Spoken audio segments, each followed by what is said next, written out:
Welcome to the Bambanani series. Every child has a right to quality education, and teaching inclusively can contribute to achieving that goal. This series of videos illustrates how teachers are teaching inclusively in South African classrooms. The videos focus on teaching numeracy and literacy in the foundation and intermediate phases. To support participation and learning by all learners, the teachers in the clips differentiate their teaching methodologies, content and assessment strategies, and classroom environment. Let's join hands to teach every child.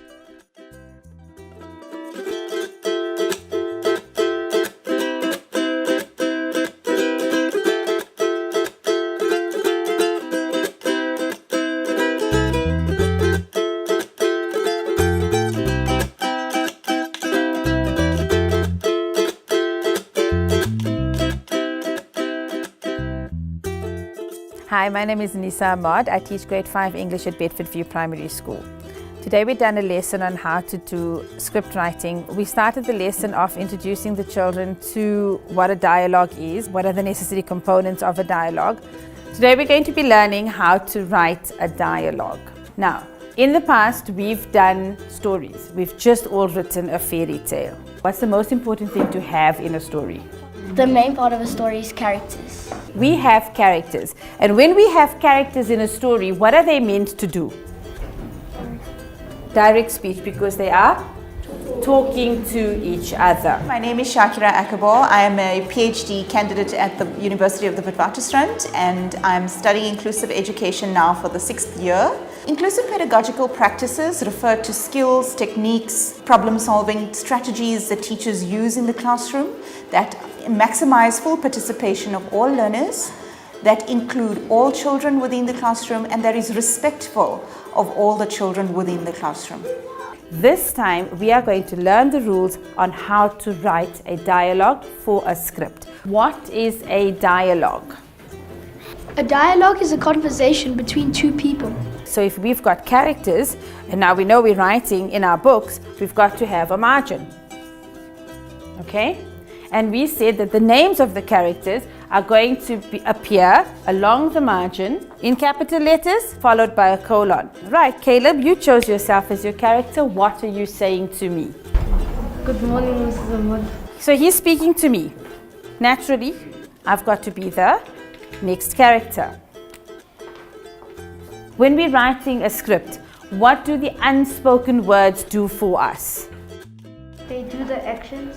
They show that the person is doing an action. So it's not just your spoken words. Everything that's happening in this play is written on your script. From there, we moved on to the learners reading through a dialogue that was up for them. Late last night I lay in bed. You lay in bed. In bed, I said. Modeling is an inclusive practice because the learners know exactly what their expectations are, and they are able to lower their own anxiety levels and participate fully. It allows all children to participate because they know what to do when the teacher shows them an example of what is expected of them. After that, we are given them a choice of topics, and the learners then had to, within their groups, choose topics that they felt would work best for them. And once the topics were chosen, we went through which characters were going to take part in the role play, and we then started writing our role play, our dialogues for the chosen topics. The learners got very into that. They were very excited. They were able to role play their characters a bit more. There were props that they were able to use. They used the props. They loved that. You know, they love the props, and I think it brings out fun and excitement for them as well. It gets them into the lesson a whole lot more as well. So they were able to use their props, and they wrote their lines for each other, and then they played that out for each other as well. You are going to brainstorm ideas in your group to come up with how you're going to write your dialogue. Before we start doing dialogues in groups, let's quickly run through some rules for group work. First one. One person speaks at a time. One person speaks at a time so that we can all hear our opinions and everybody's thoughts gets heard.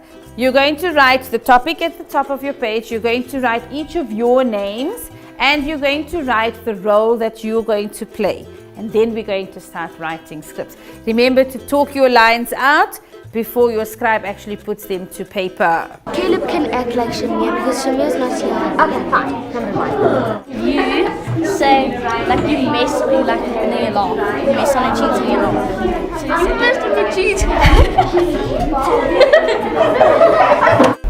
Hi Phoebe, can you please borrow me your favorite jeans? I'm going to like this awesome party. Sure, let me just go ask my dad. Daddy, is it fine if my friend borrows my favorite jeans? Yes, but she mustn't break it and she must return it. Pardon. Daddy, my friend ruined my jeans. She did what? Why did she let my daughter lend her best jeans to her best friend? I don't know. In preparing for this lesson, I looked at ways that I needed to adapt this lesson for this particular class. I needed to be able to make sure that the lesson worked for each of the children, where they were all able to contribute, participate, actively participate. But I also wanted to get the kids thinking about how they would solve the problem, conflict resolution being one of the issues that they would need to be able to solve in a respectful manner. I put the learners in groups. We had a look at different abilities, and we put them in. We paired off learners with stronger learners. We find that works with the cooperative learning, in that the stronger learners are able to guide the process a little bit more, and then the learners who are in need of support take guidance from their peers more readily. Miss Ahmad's classroom had 2 teachers. One was herself, the teacher, and then she also had a teaching aide. This is an example of co-teaching, which is an example of an inclusive practice. It is not common that we see it in South African classrooms, but it is an excellent example of providing individual attention to all the learners, especially when they are working in groups. I find that having a co-teacher with me in the class frees me up to be able to assist the learners who are in need of support a lot more than I would have been able to do had she not been with me. For the stronger learners, I'd chosen a topic where they would now have to write a little dialogue between themselves and their pet.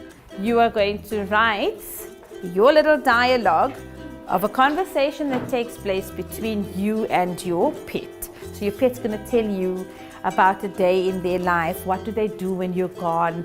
Is it your dog? Is he going off chasing butterflies? Does your cat find the warmest patch of sunlight to snooze in? Okay, so a conversation between you and your pet. Anisa's use of extension activities showed that she was very responsive to the learners' varying needs.